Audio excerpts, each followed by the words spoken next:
Hi students, welcome to online classes of current convent children's academy. अपनी बात चल रही थी सेल की। सेल में अब बात करेंगे हम नंबर, शेप और साइज़ की। देखिए, जो नंबर ऑफ़ सेल्स पाई जाती हैं किसी भी लिविंग थिंग के अंदर, वो अलग अलग पाई जाती हैं, डिफ़र होती हैं एक लिविंग थिंग्स के दूसरे लिविंग थिंग्स की। अगर आप कंपैरिजन करेंगे दो लिविंग थिंग्स के बीच उनकी सेल्स को लेके, तो पता चलेगा कि एक लिविंग थिंग्स के अंदर जो सेल्स हैं दूसरे लिविंग थिंग्स से या तो कम होंगी या थोड़ी ज़्यादा होंगी। तो नंबर वाइज अगर मैं बात करूं, सेल्स तो हैं, वो जो ऑर्गेनिज्म जो है, लिविंग थिंग्स जो है, वो दो तरीके के होते हैं। एक होते हैं unicellular,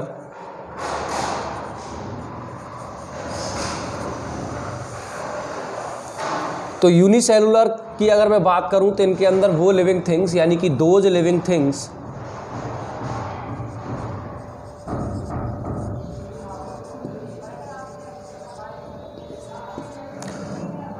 which have only one cell, यानी ऐसे ऑर्गेनिज्म जिसके अंदर एक ही सेल हो, या फिर हम ये भी कह सकते हैं कि ऐसे लिविंग थिंग्स जो कि एक सेल से मिलकर बने हुए होते हैं यूनिसेलुलर कहलाते हैं। जैसे फॉर एग्जांपल अगर मैं बात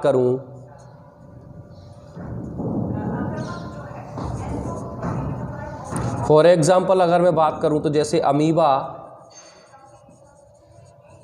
पैरामीशियम, यूग्लिना, वायरस, बैक्टीरिया, ये सब जो है वो सिंगल सेल्ड लिविंग थिंग्स होते हैं, एक सेल से मिलकर बने हुए होते हैं। वहीं अगर मैं बात करूं नंबर सेकंड की, तो दूसरे को कहते हैं मल्टी सेलुलर ऑर्गेनिज्म, यानी इसके अंदर आएंगे कि those living things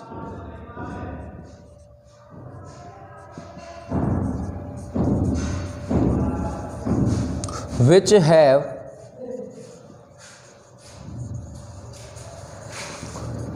two or more cells, यानी ऐसे लिविंग थिंग्स जिनके अंदर दो या दो से अधिक सेल्स पाई जाती हैं, या फिर जिनकी बॉडी जो है वो दो या और बहुत सारी या बिलियन ट्रिलियन सेल से मिलकर, वो फिर यूनिसेलुलर फिर और भी डिवाइडेड हो जाते हैं कि कई तो 2, 3, 4 सेल के होते हैं। जितने छोटे होंगे उतनी सेल कम, और जितनी बड़ी बॉडी होगी सेल्स की संख्या उतनी ही ज़्यादा हो जाती है।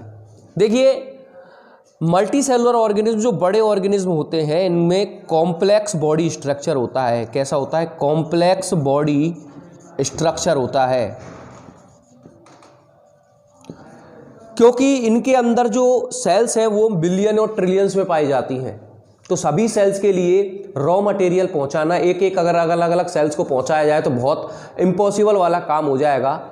तो इनमें जो लाइफ प्रोसेस होती है मल्टी सेलुलर में, जैसे कि रेस्पिरेशन, सर्कुलेशन, डाइजेशन यानी न्यूट्रिशन, आपका जैसे कि नर्वस सिस्टम, ऐसे बहुत सारे जो इनकी लाइफ प्रोसेस है यानी जीवन को चलाने वाली जो प्रोसेस है, इनमें जो करी जाती हैं वो बहुत सारी सेल्स के द्वारा करी जाती हैं। इन सेल्स को ये लाइफ प्रोसेस करवाने के लिए इनमें अलग से सिस्टम पाए जाते हैं, जैसे respiratory system, digest system, reproductive system. लेकिन जो यूनिसेलुलर जो लिविंग थिंग्स हैं, इनमें जो सिंगल सेल होती है, इनमें जो लाइफ प्रोसेसेस होती हैं जीवन को चलाने वाली, वो एक सेल के द्वारा ही करी जाती है। तो एक सेल क्या है, वो अकेली ही रॉ मटेरियल एक्सटर्नल एनवायरनमेंट से ले लेती है। इनमें कोई सिस्टम या फिर इनका कॉम्प्लेक्स बॉडी स्ट्रक्चर नहीं पाया जाता। ये बात है। अगर मैं और बात करूं, देखिए सेल जो है, अगर शेप और साइज की बात करें, सेल की अगर हम क्या बात करें, सेल की अगर हम शेप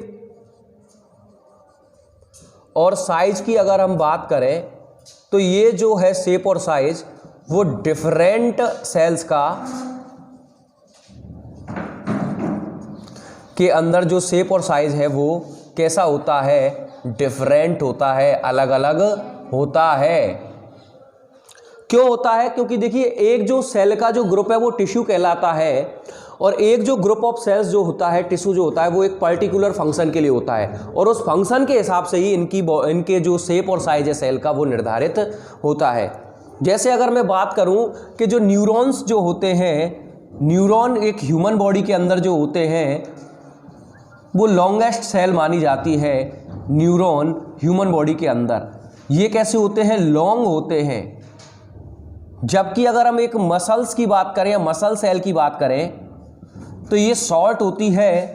क्यों होती है? देखिए, इसका लॉन्ग इसलिए होती है क्योंकि इसको क्या है, संदेशों को और स्टिमुलस को एक जगह से दूसरी जगह तक पहुंचाना है। जबकि जो मसल्स हैं उनका काम है कॉन्ट्रैक्शन और रिलैक्सेशन, जिससे वो एक काम पूरा कर सके। तो इसीलिए वो शॉर्ट होते हैं, जिससे जल्दी से वो रिलैक्सेशन और कॉन्ट्रैक्शन कर सके। अगर हम बात करें जैसे कि WBC है, WBC जो है इसका कोई शेप नहीं होता, क्योंकि ये क्या करती है, जर्म्स जो होते हैं, बैक्टीरिया जो होते हैं, उनको इंगल्फ यानी खाने का काम करती है। तो अपना स्ट्रक्चर लगातार बदलती रहती है अकॉर्डिंग टू द जर्म्स। तो इनके सबके जो शेप और साइज है वो अलग अलग है। अलग अलग किस लिए? क्योंकि इनका फंक्शन भी क्या है, अलग अलग है। तो फंक्शन के हिसाब से इनका शेप और साइज मैटर करता है। ठीक है। जैसे प्लांट सेल के अंदर जो सेल्स पाई जाती है बाहर की तरफ, वो थोड़ी बड़ी होती है, टेपरिंग होती है, जिससे वो प्रोटेक्ट कर सके सेल्स को। जैसे हमारे बॉडी के ऊपर स्किन्स पाई जाती है, वो फ्लैट होती हैं। क्यों होती हैं? जिससे कि वो हमारे इंटरनल सेल्स को वो प्रोटेक्ट कर सके। तो अपने फंक्शन के हिसाब से इनका शेप और साइज डिफर करता है एक दूसरे से। ठीक। अगर मैं बात करूं जो एग ऑफ ऑस्ट्रिच है, एग ऑफ ऑस्ट्रिच है बिगेस्ट सेल मानी जाती है। लगभग 170 इंटू 170 mm इंटू 130 mm के समथिंग इसका एक तरीके से डायामीटर आप मान सकते हैं, क्योंकि ये बिगेस्ट सेल है। नेक्ड आई से इसको आप देख सकते हैं। ऐसे और भी एग सेल्स है, वो भी काफ़ी बड़ी होती है, जैसे हैन का है, और भी जितने भी एग सेल्स है जो बड़े होते हैं। अगर हम बात करें कि देखिए, नर्व सेल जो होती है जिराफ के अंदर, नर्व सेल जो जिराफ के अंदर जो होती है वो लॉन्गेस्ट सेल मानी जाती है, लॉन्गेस्ट सेल। अगर हम बात करें लगभग 3 मीटर अप्रॉक्स तक इसकी लेंथ पहुंच जाती है, तो इसको लॉन्गेस्ट सेल आप मान सकते हैं। जबकि हम बात करें शॉर्टेस्ट या फिर सबसे छोटी स्मॉलेस्ट सेल की अगर हम बात करें तो ये होती है बैक्टीरियाज के अंदर, जिनको माइकोप्लाज्मा कहते हैं। तो ये शेप और साइज की बात करी। अब हम बात करते हैं स्ट्रक्चर ऑफ सेल के बारे में।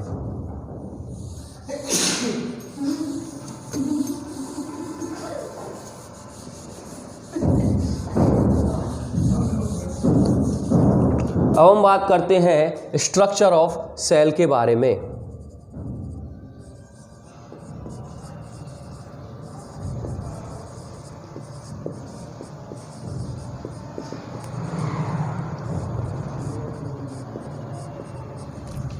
देखिए, सेल के अगर मैं स्ट्रक्चर की बात करूं तो सेल का स्ट्रक्चर कुछ 3 या 4 कंपोनेंट से मिलकर बना होता है। मैं आपको थोड़ा समझाने की कोशिश करूंगा। जैसे कि मान लीजिए ये कोई सेल है, एक्चुअल में सेल ऐसी होती नहीं है, पर फिर भी आप मान लीजिए ये कोई सेल है। तो सेल में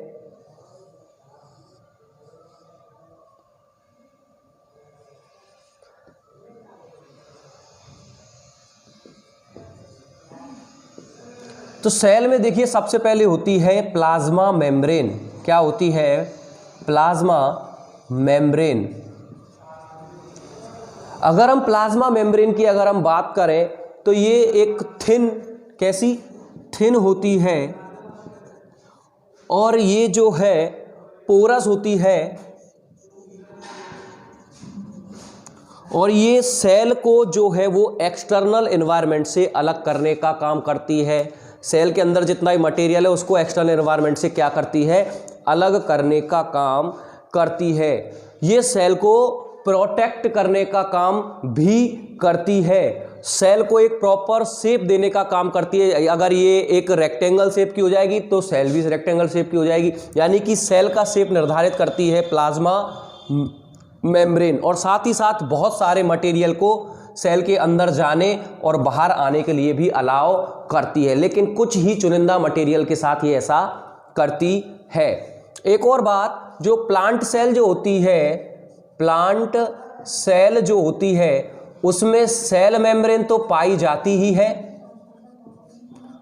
पर सेल मेम्ब्रेन के ऊपर एक सेल वॉल भी पाई जाती है जो कि रिगिड होती है, कठोर होती है। ये एक्स्ट्रा प्रोटेक्शन के लिए होती है, क्योंकि प्लांट जो है वो चल नहीं सकते, सर्दियों गर्मियों एक ही जगह खड़े रहते हैं, इसलिए एक्स्ट्रा प्रोटेक्शन के लिए उनमें सेल वॉल पाई जाती है। ये बात है। एक होता है इनके अंदर एक लिक्विड भरा होता है जिसको कहते हैं, नंबर फर्स्ट मान लीजिए ये। सेकंड की अगर मैं बात करूं तो एक होता है साइटोप्लाज्म। क्या होता है? साइटोप्लाज्म। साइटोप्लाज्म की अगर मैं बात करूं तो ये एक जेली लाइक एक फ्लड होता है, जेली लाइक सब्सटेंस होता है। कैसा होता है ये? एक जेली लाइक सब्सटेंस होता है,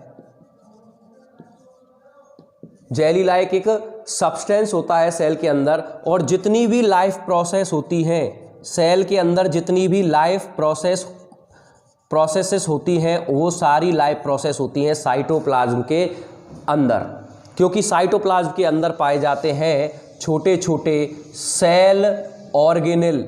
सेल ऑर्गेनेल, और एक आध नहीं काफ़ी सारे सेल ऑर्गेनेल्स पाए जाते हैं। अलग अलग सेल ऑर्गेनेल्स का काम अलग अलग होता है, वो बात करेंगे जब हम सेल ऑर्गेनेल्स के बारे में बात करेंगे। एक होता है ये न्यूक्लियस। क्या होता है? न्यूक्लियस। ये थोड़ा बड़ा है और इसके बारे में बात करेंगे अपन कल, यानी हम न्यूक्लियस और सेल ऑर्गेनेल्स के बारे में कल बात करेंगे। आज के लिए इतना ही। Thank you very much.